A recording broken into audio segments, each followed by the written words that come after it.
For much of Gaza's population, every day is a struggle to eat.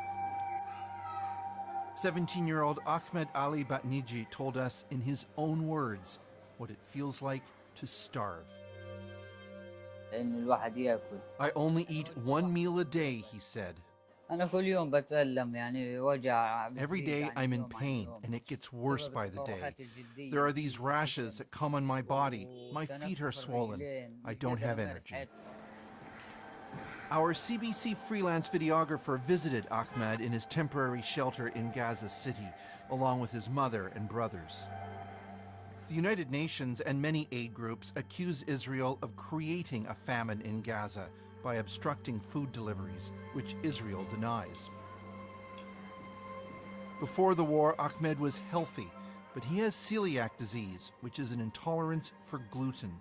So when the foods he usually ate disappeared from markets, he became especially vulnerable to malnutrition.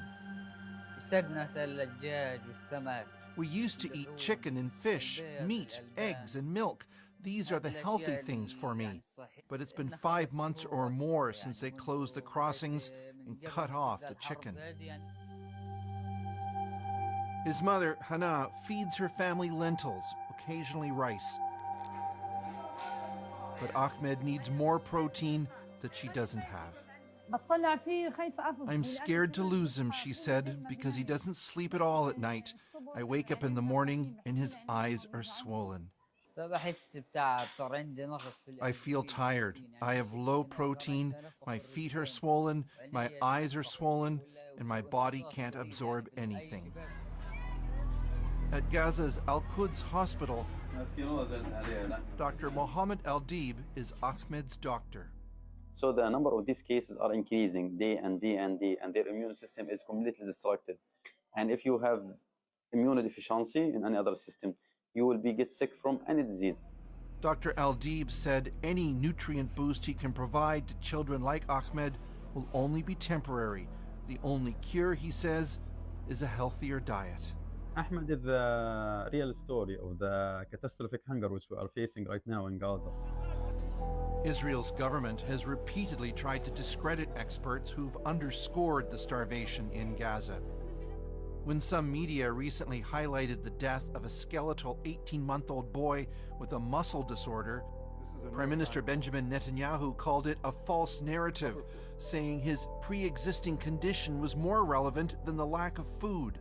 On a weekly basis. Not true, says this epidemiologist. It isn't the case that these individuals are dying because of their pre-existing conditions. There is a whole group of individuals in the community who have pre-existing conditions, who are unfortunately are going to be the very first to feel the effects of a famine and to potentially die from it.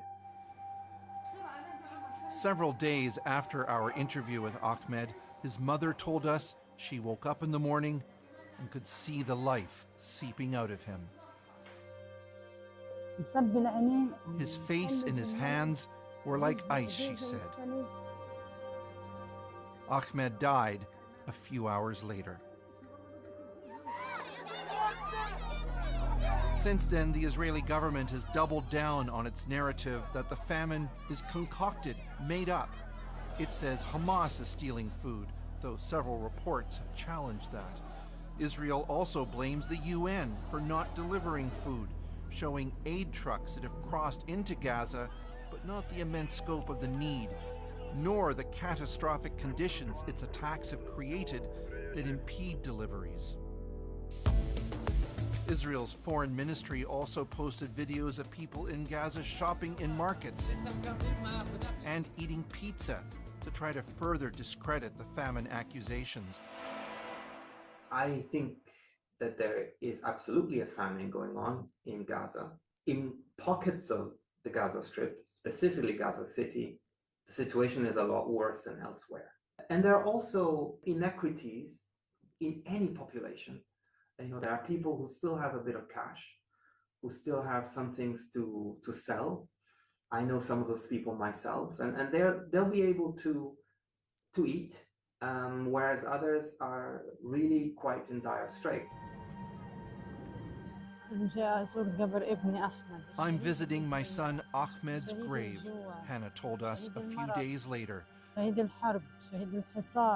He's a martyr of hunger, a martyr of disease. Hannah buried her son in a plot amidst the tents of other displaced families whose children are also suffering from malnutrition.